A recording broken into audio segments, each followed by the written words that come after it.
Hi there, students.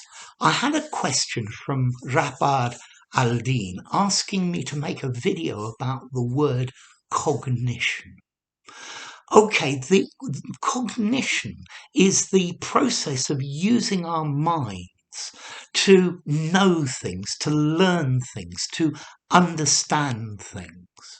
So effectively, there are within the living creatures, there is perception. You can see something, or you can smell it, or you can feel it, and then cognition, the interpretation to make a fact or a thing about it.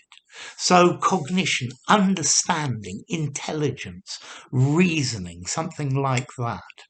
Okay, cognition is really quite a complex thing. It's the mental process of acquiring knowledge, of understanding by using thought, experience, your senses. So this is taking what comes in and thinking about the things that you know, yeah, and things that you have experienced, and putting them all together to make a conclusion and a piece of knowledge, something that you know.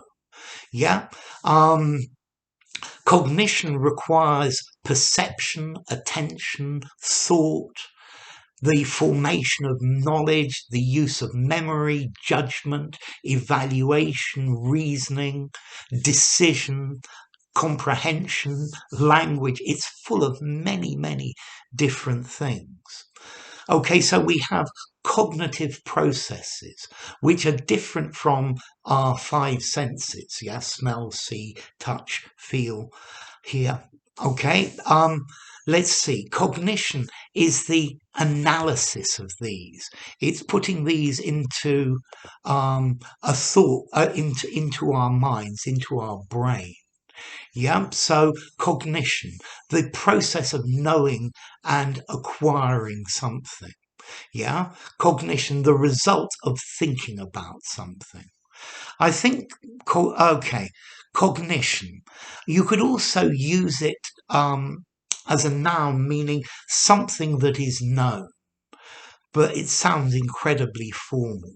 Yet, to the best of my knowledge, to the best of my cognition, I guess you could use it like that, but I'm going to give it a 9 in formality. Yeah, but cognition is the mental act of processing information.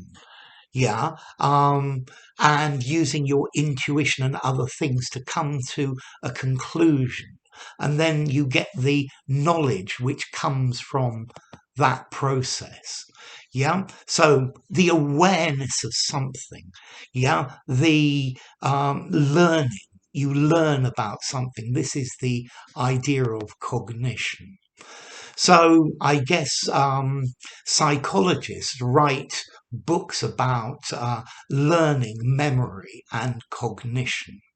Yeah, because cognition is like the way that we process things. It's the way that we think about things. Yeah, so cognition is a very important mental process. Yeah, it is what leads us to think about things. Yeah, it's how we acquire knowledge. It's how we learn things. Yeah, it's the product of thinking about things. Yeah, I guess you have social cognition. Yeah, the things that you learn are socially acceptable or not socially acceptable within a group. Okay, so cognition, formality. A difficult one. I think I'm going to give it a 6. I think you could probably use it anywhere. It sounds slightly formal in an informal conversation, but it's a very specific concept. I think probably better in a semi-formal conversation or a semi-formal writing and above. Notice cognition is nearly always incountable, but I guess you could use it as accountable, a conclusion that somebody has reached. And then it comes from Latin, cognitio, knowledge, yeah, from cognoscere, to know in Latin. So yeah, you know it or you don't. So cognition, the process of thinking, interpreting the data and combining it with your memory, with your knowledge, with your experience, and then coming to conclusions and therefore facts or knowledge. So enough. If you enjoyed the video, give it a rating, subscribe to my channel, and I'll see you soon. Bye for now. Cognition.